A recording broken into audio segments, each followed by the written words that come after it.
Comme je vois que vous n'avez pas été encore convaincu, eh ben je vous donne encore un autre argument. Déjà, comment c'est possible de dire, de parler de la Trinité? On va dire qu'on va pas parler, il y a un Dieu qui est unique et c'est tout. Et d'où est-ce qu'elle vient ce notion de Trinité qui est venue bien après JC? Et JC n'a pas écrit tout ça.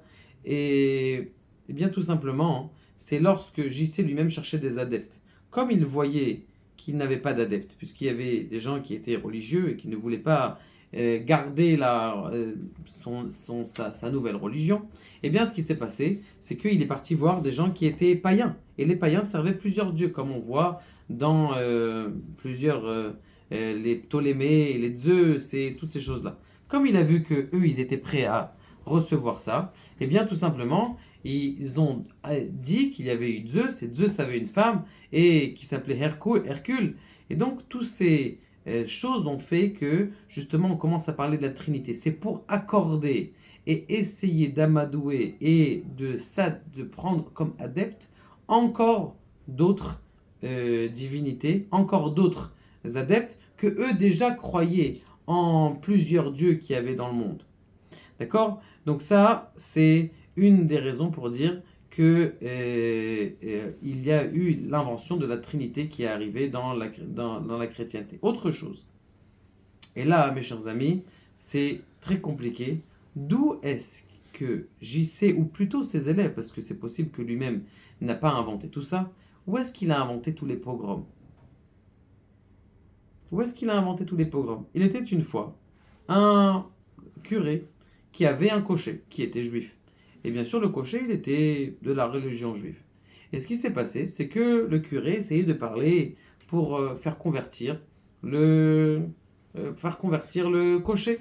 Et comme ça, ils avançaient, il lui donne une preuve, une deuxième preuve, une troisième preuve, et l'autre, il n'écoutait pas, il le laissait parler tranquillement.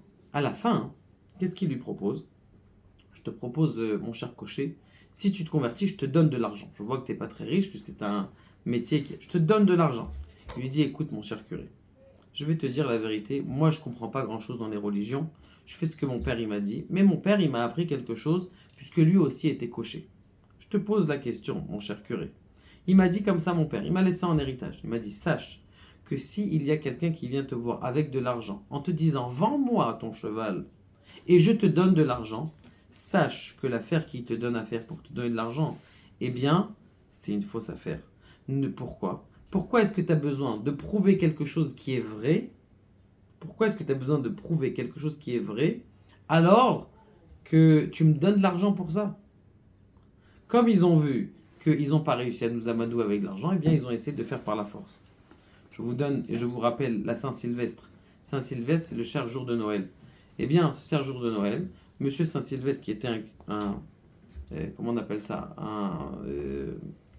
un pape, eh bien, le jour comment on appelle ça, le jour de